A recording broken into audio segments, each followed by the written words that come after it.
Wicked man, you know there ain't no rest for the good man neither. Trying to keep the pace cause the clock is ticking. I lose faith every time I see her now.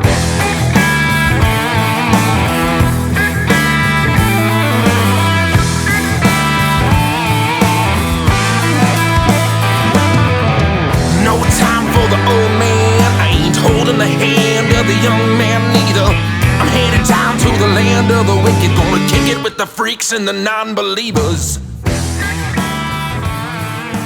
Kick it with the freaks and the non-believers now. Hello everybody, and welcome to Makowski's Minute. I'm your host, Joe Makowski, and today we are with one of my dear friends, the lovely Michelle Green. Hi, Michelle.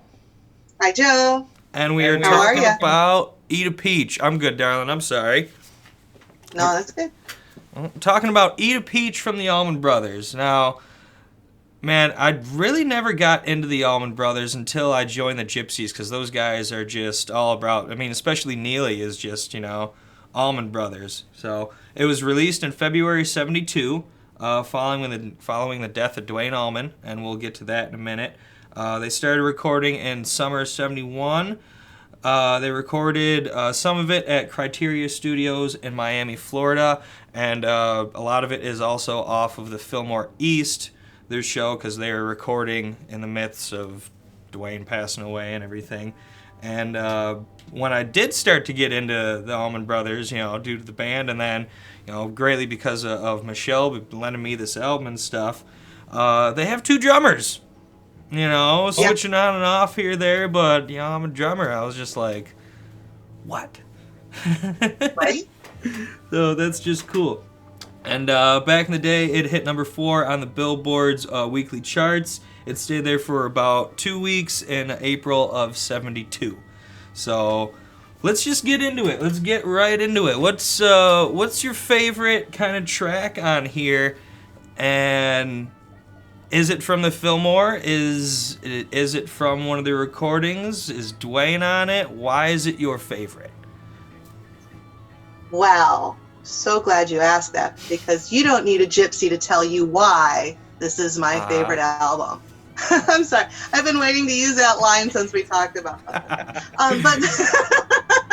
And that's from 8 Wasted No More Time, that line, and that is the first track off the first side of this album. And that track right there is inspired by the passing of Dwayne, and Greg wrote that. Yeah. And it's a very touching song, and it's a great song. I don't know if it's my favorite, because the whole album it's kind of a nonstop ride, that whole album, for as sure. Good jam bands do, they take you up. We were discussing it around the dinner table last night. The Mountain Jam is one of my other favorite tracks, and that's a 35-minute track, and that was recorded over 2 days, right? Yeah. And if you'd ever been to a show, had you ever seen them? Oh no, I didn't have that privilege. I was lucky enough to see them 3 times, and I remember one time they were playing at Pine Knob, and I don't recall the year, but they played at Pine Knob, which is now some kind of corporate name or something that we'll not give credit to. But when they would get into these jams, especially drum solos are my favorite. I'm going to ramble here for just a minute. Ramble on, sister, ramble on. But they would get into these jams, and what would happen is, in a 35-minute jam, which wasn't unusual, and you're grooving and you're having a good time, some of the band members would kind of sneak off stage, maybe go to the bathroom or have a fresh smoke, beer, and then come back in, and there you join the band back up, and then here comes the solo, So some of these, I highly doubt that, taking a pee break was the motivation behind a 35-minute jam, but it's just kind of one of those things where you get oh man, did you see what they did right there? Oh, yeah. And you have a conversation with the person next to you, and then it grabs hold of you again, and and the whole album is that ride where the music grabs a hold of you and says, hey, listen up, and then grooves through. Oh, you're totally right. You know, they get into those jams, and I'm in my kitchen doing the dishes, and I forget that I'm doing the dishes, and I'm just like, man, this is badass, and I'm like, oh yeah, I gotta do something. Stay focused. Let's talk about Mountain Jam for a minute. You were telling me some cool stuff about that. Okay, so Mountain Jam, 35 minutes, and I don't think that's the one that takes up 2 sides, right? There's another, and that's on the Fillmore. But the Mountain Jam was recorded at Fillmore. So Okay, yeah. Dwayne is featured on that song. But Mountain Jam is, and there's no lyrics in that particular jam, but it's a cover. Can it be a cover? I'm not exactly sure what to call it. It's a cover of sorts. It's a tribute. We'll call it a tribute. Tribute inspired by, yeah. Written by Donovan, called "There Is a Mountain," and Donovan wrote the song "There Is a Mountain," and it's like we were talking about. Donovan was a little spiritual, maybe kind of, you know, in the realm of this spatial spiritual type, and an old Buddhist Zen theory was there is a mountain, there is no mountain, meaning that you see a mountain, but it is not a mountain. It's made up of all its parts, the rocks and the soil and the trees and the whatnot. So first there is a mountain, and then there is no mountain, and then there is. And this was Donovan's lyrics to the song. Which featured my mom's name because her name was Juanita, and he goes, "Oh Juanita," and so like throughout my life, it's "Oh Juanita, I call your name." Mm-hmm. But you shouldn't call your mom by her first name unless Donovan sings a song about her, and that should be the rule. For sure. But I love that though. Just everything is connected. The whole we are all connected. You know. So. Yeah, exactly. So we are not a person. But we are a person, but you have to take us apart to put us all back together again and see that we are all connected. First there is a mountain, and then there is no mountain, and then there is. Sure. Oh, it's beautiful. So I didn't know that was the inspiration behind that either, and that's just, it makes it even, even better for me. Just, that's really, really cool. Yeah, that is it. So I would say that that's one of my favorite tracks on that album. Those two are probably my top favorite tracks on that album. Okay. And yeah, Mountain Jam is all of side 2, and then you have Mountain Jam Continued on side 4, which is all of side 2. That's what I thought. Yeah, it does take up. So right. Yeah. Right. There's one whole record. Now, can you open that album up for a second and show the good people what's inside there? Of course. Look at the inside of this. This is part of the appeal of this album. You know, the artist that did this, and I did not take notes on their names, and I failed at that miserably. But they actually, this is 2 artists did this, and they kind of took turns. They didn't really discuss the overall layout of what they planned to do in there, but one would go and kind of doodly-doo, and they did it on a scale. So basically they said, here's a piece of paper that's going to be the exact size of the album cover. Oh. And you guys, art it up. And so they took turns swimming and hanging out at the beach and doodling the Almond Brothers. And I suggest everybody Googles who those artists were, because I dropped that ball. Yeah, I was just going to say, though, too, I mean, I dropped that ball, too, but when you first let me borrow this record and I opened it up, and before I even looked at the record, or before I listened to the record, I stared at this record for about an hour. And there's so just much oh my God, man. But so much going on. I don't know, crazy. The artwork for it, the front and the back artwork for it, which is the front is a peach on a truck and the other one is a watermelon on a truck. And these were actual postcards. Right. So you know the story. Wonderful. Yeah, they're just postcards, and I can't remember who saw them. I have them in my notes somewhere, but somebody saw them and was like, "Hey, that's the album." But two. There's the name of it actually comes from a quote that Dwayne said. Do you know this one? I do, and I'm going to let you take this quote because it's. So yes, please. I mean, Yeah. I paraphrased, just down because there's a whole thing that Dwayne was talking about of just about the times and about like he says something about it's not revolution, it's evolution. Everyone changes and stuff. But the main thing about it is he said, whenever I'm in Georgia, I eat a peach for peace, and they said eat a peach. So I thought that was really cool. You know that he was referring to the two-legged kind, though. Oh, that's what he was saying. Yes. Oh, whew, over my head. Yeah. Well. Oh, hey, even better. Makes that quote even funner. No, I didn't. I mean, I guess I just overlooked that. He was talking about revolution and evolution and all kinds of stuff, and I was really into this. I guess I went too serious with it. It's a bit more metaphorical for love, yeah, for sure. I thought he was being so deep and cool, but hey, he was. Whatever. He was. So let's talk about Dwayne Almond, though. Sad story. Just shy of his 25th birthday, October 29th, 1971. He's in a motorcycle accident. And how do you know how to say the name of the town in Georgia? Is it Macon or Macon? Macon? Like bacon. Okay. Yeah. Just like bacon. Yeah, in Macon, Georgia. Macon. And yes, just a couple weeks shy of his 24th birthday, man. Just a shame. I don't want to go into details of the motorcycle accident because it is quite tragic. But yeah, that put everybody at a standstill for a few weeks after they were just on the height of the Fillmore East coming out. They were really, from a lot of the articles I read, they were just starting to gain like national success, and like even from quotes from the band members, like we were just starting to pay off our debts. Like we just had a little bit, and then Dwayne went for a ride on his motorcycle and passed away that day, which just sucks.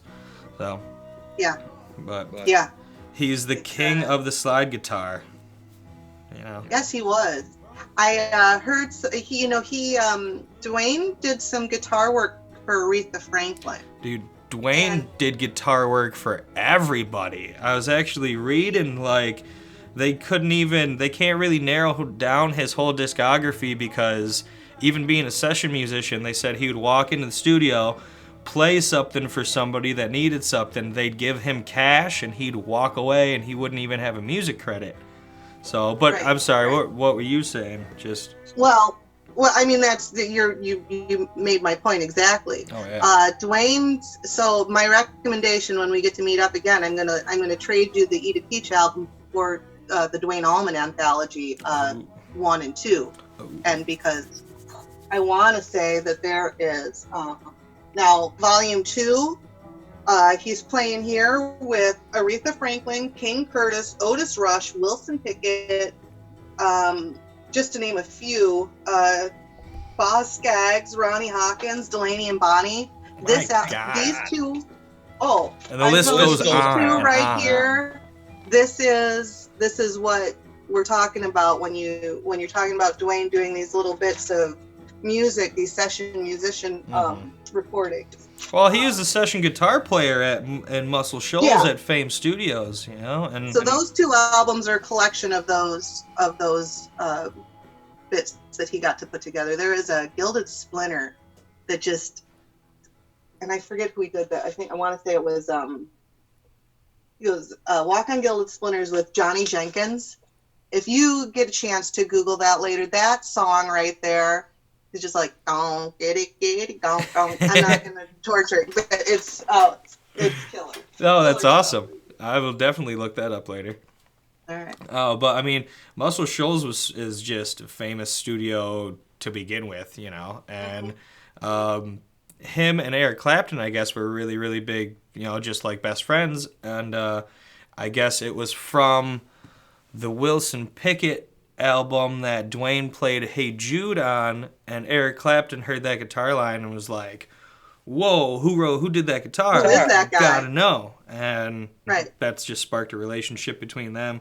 Apparently, every time they played together, they're just inseparable, just good friends. And I still didn't even know this until looking up this album, that Dwayne is on most of Layla and other assorted love songs.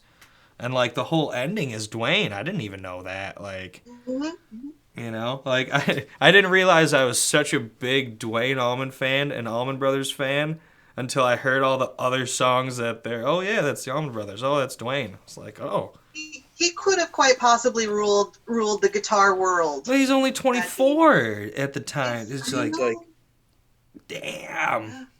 Well, I don't know. I got to flip the record real quick, but... Okay, flip the record. We could also talk about just Fame and Muscle Shoals Studios because those, I mean, that place is amazing.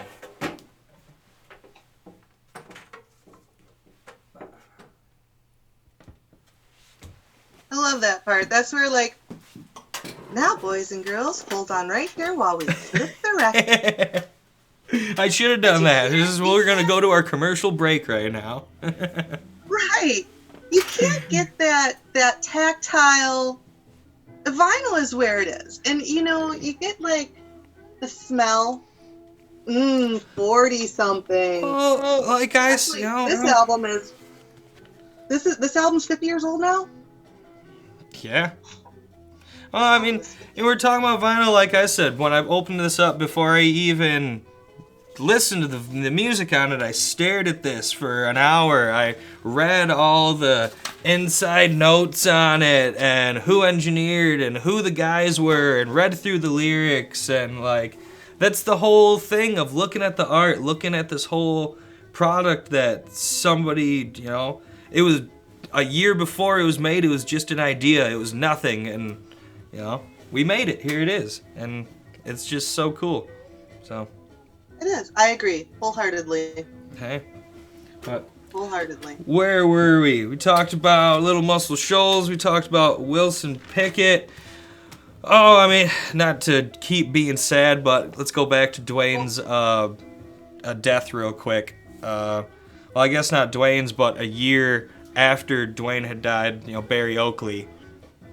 Just tragedy struck this band a hard way, man. It just Like, in so many fronts, they really did. It's just I mean, it was such a tragically, like, yeah. Well, for those of you that don't know, a year after Dwayne died, October 29th, 71, and November 11th, 1972, Barry Oakley, or Raymond Barry Oakley III, died of a motorcycle accident in Macon, Georgia, about 3 blocks from where Dwayne had died. He was also 24. Crazy.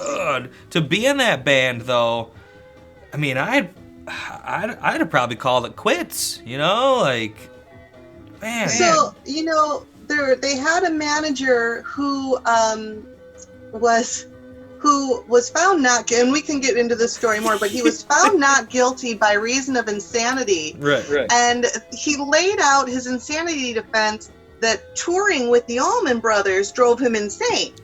So. And they won, though, but they won. And he went to, we can talk, yeah. I mean, whatever. We're talking about Twigs Linden. Linden, right? Well, we're going everywhere with it. Yeah. I think it's Linden, L-Y-N. I would say Linden. Yeah, L-Y-N-D-O-N, Linden. Yeah. But yeah, Barry Oakley, yeah. I mean, there's not much about Barry Oakley. He was ranked like 46 in Bass Player Magazine's list of 100 greatest bass players of all time. Well, they probably screwed that up, though. Probably, and this was a couple years ago too. But I mean, either way, the man was a badass. He was an amazing bass player.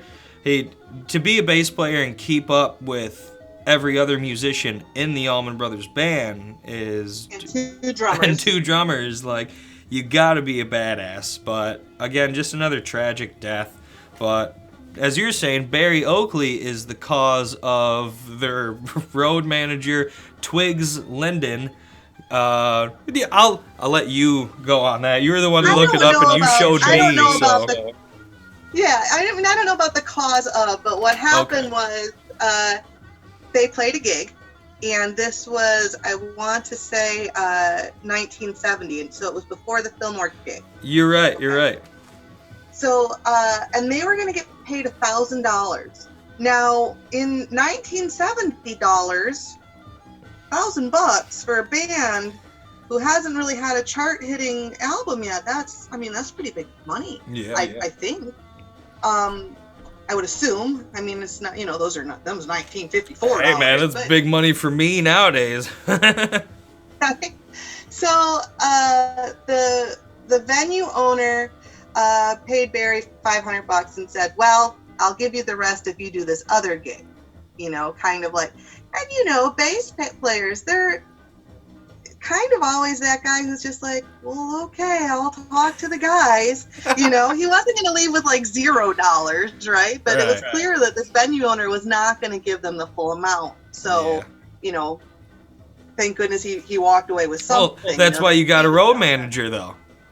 Well, so then the road manager, hearing about, Barry gets back to the hotel and Twigs hears that, they just got stiff for $500, grabs a fishing knife, a fishing fillet knife. And I read the story and it was very specific on what kind of knife it was, but I couldn't tell you, but it was a fishing fillet knife.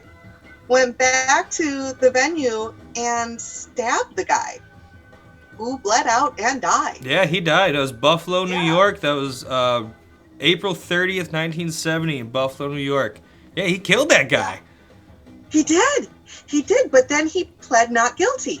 So they threw him in jail, and he was in jail for a while, and then he was released to the psychiatric hospital because he was not guilty and made a convincing enough argument that touring with the Almond Brothers would make one crazy enough to stab a venue owner and have that be justifiable homicide. God. Oh. Here's a tip to venue owners. Be good to the managers. That's right. Well, I mean, I guess the whole thing came on. He was a friend of J-Mo, of Jay Johansson. Is there one of their drummers? One of the drummers, yes. Yeah, and he just came on, like, I guess there's, I don't know, the internet discrepancies or whatever, but I guess Dwayne was like, "Do you know anybody looking for a band, wants to be in a band?" And Jay was like, "I got a road manager," and he already knew Twigs, and here we go. And see, now what I had read was, yes, they were friends, and they were also kind of crashing at Twigs's place. Yes, that's true too.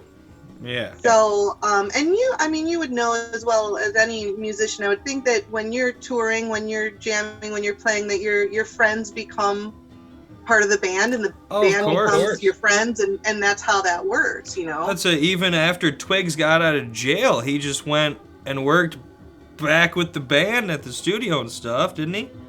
Now they renamed him. He got it because he had been replaced due to being away.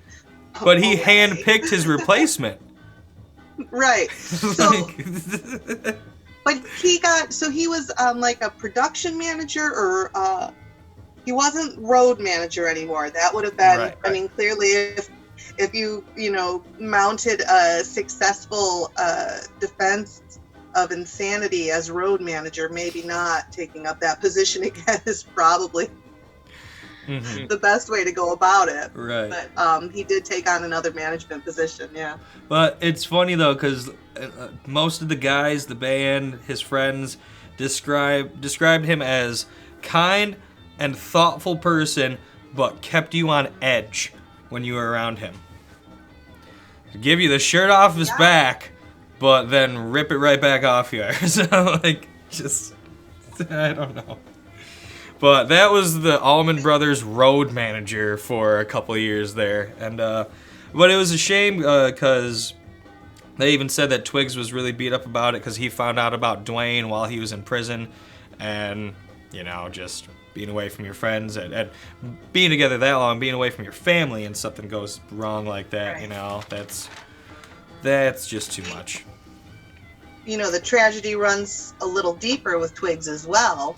Beyond that, he later died in a skydiving accident. Yeah, November 16th, 79.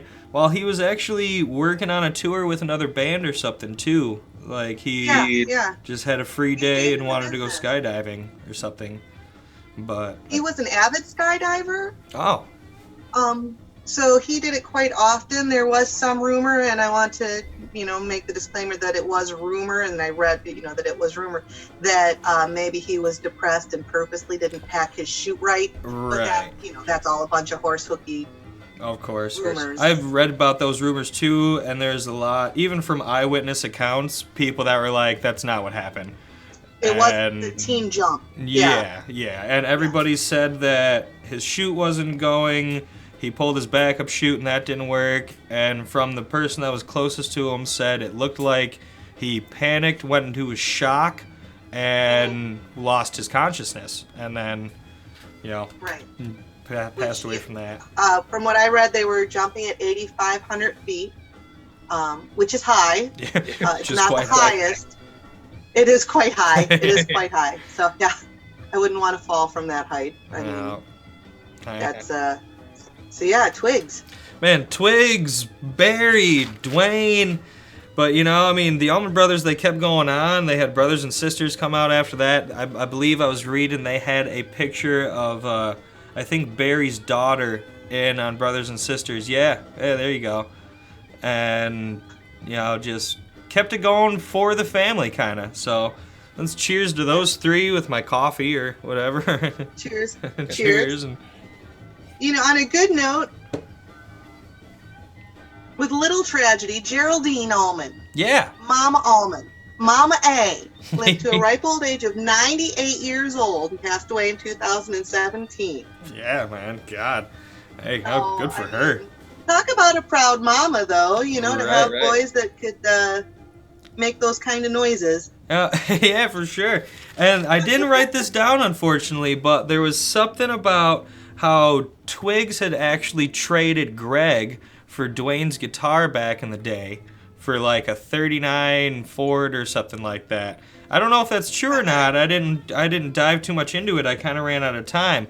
But apparently, after even Twigs had passed away, Twigs's brothers that were left had the guitar, had been holding on to it, taking care of it, and gave it to Dwayne's kids. I did hear about that. Yeah, that's really cool. That would be a pretty significant family heirloom to have. Yeah, and just to think of anybody that had that guitar over the years was like, oh, this is Dwayne Almond's guitar, I can sell it. But even Twigs' family, like, no, I'm not going to do that. It's going to go to his kids, and hey, that's really cool. This morning I read, and not to steer away from Dwayne, but just for a hot second, because there were two brothers. Oh, of course. This morning I read that Greg, and I was reading about Mama A, but she bought Greg his first album for 95 cents at the Sears and Roebuck. Yeah, I wonder what album it was. I didn't. His first guitar. Oh, his first guitar. His first guitar for 95 cents at the Sears and Roebuck. Oh, and then Dwayne saw... wasn't it that Dwayne saw Greg with a guitar and wanted to learn to play it or something? I think so, yeah. Because there's also a thing about them going to a B.B. King show together and Dwayne looking over at Greg after watching B.B. play for a couple songs and going, man, we got to get into this. Like, this is what we need to start doing. And that's just... They're really, really greatly inspired by B.B., and I just thought that was cool because I'm a huge B.B. King fan, too. And one more story before we get out of here. We didn't talk about this. The pill bottle story. The what? The pill bottle story. Oh, you don't know this one? I'm going to learn things. Well, apparently, from how the story goes, and anybody that wants to correct me, go ahead if I'm wrong. But they were like horseback riding or something. Greg took Dwayne horseback riding. The horse knocked Dwayne off, and Dwayne broke his elbow or his wrist or something and had it in a cast. So I guess he was mad at Greg because his horse or his friend's horse or whatever the situation was, and he was he was mad at Greg. I wasn't talking to him. So Greg got a bottle some good pills back in the day or whatever they were doing in the 60s. And one of the new albums just from the record store went over to Dwayne's house, left him the album and the pill bottle on his front door, rang the doorbell, and ran away. He said about 2 hours later, he was sitting at home, and Dwayne called him and said, "Little brother, get your ass over here right now." He said that he got there, Dwayne had all the pills poured out on the counter, washed off the label, and was playing slide guitar. And he said that was the first time he played slide. And he's like, I sat there and just watched him play, and was like, he was a natural. He already knew how to do it, and was just sitting there playing. And that's a great story. And then that's how we started playing slides. I always loved that story. If it's true or not, let me know. Yeah. We're gonna go with that's true, right? It's gotta be, right? That's gotta be true. Well, Michelle, thank you so much for being on here and taking the time to just hang out and talk to me today. And it has been my distinct pleasure. It's just so good to see you. I mean, God. Yeah. Ooh, what a weird year. You want to do pick of the week so far? Oh, I do. All right, let's do. You go first. Because I like yours. Pick of the week. Yeah, let's do the pick of the week. Mine's gonna go off a little off kilter, or a little because I'm just gonna lead you astray. No, that's fine. The Lemon Twins. That is fine. Oh my gosh, these guys! Look at how young and handsome and beautiful they are, just like those gasoline gypsies. Oh. So this album, this is a great album. I'm currently in love with everything the Lemon Twigs do. This is like a rock opera. The album tells a story. Ooh. Such all their stuff. Check them out. And this is new though. You said, huh? Yeah. They've been around. I mean, they're young. They're young tykes. Ripe old age of 21 or 22, I think, right now. They are brothers. Oh, cool. So that does kind of tie into our Almond brothers. Okay. Yeah, so they've been making music together since they were tykes, much like, Greg and Dwayne did. Oh, for sure. And they are all the rage. I believe the French edition of the Rolling Stone had them on the cover most recently. So oh, wow. Lemon Twigs. Yeah. That's pretty badass, man. I'll have to check those out. I'm going to look those guys up tonight. The Lemon Twins. So that's pretty cool. And my pick of the week, I found this. I had to have it. It's I'm so jealous. Dude, it's the problem. You can't take me to the record store. As soon as I walk in there, I find something like this, and I'm like, oh, I got $25 in my pocket. I'm going to either eat tonight or I'm going to have this record, and I bought this record. So, but it's Curtis Knight live at George's Club 20 in December of 65 and January of 66. It's featuring Jimi Hendrix. And this would be about a year or so before Hendrix went to England and, became Jimi Hendrix that we know. And I just thought it was cool because I was reading the inside notes of it. And, there's a lot that Jimmy couldn't do before. He was in Little Richard. He was in the Isley Brothers.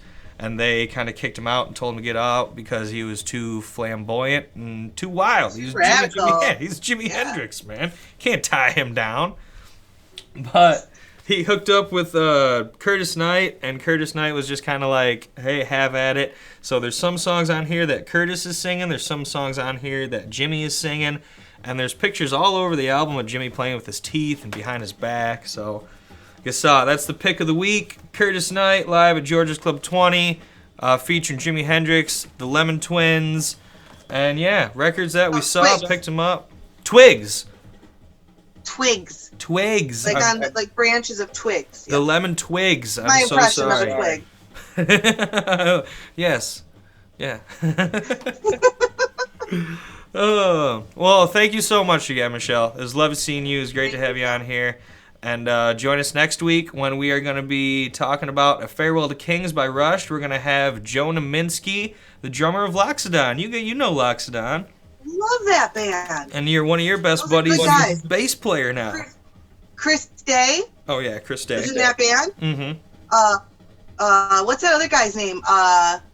Rhett Yoakum? Am I saying that right? Old Rhett Yoakum. He's the new guy of that band. He's the new guy in there. And then there's another member of that band.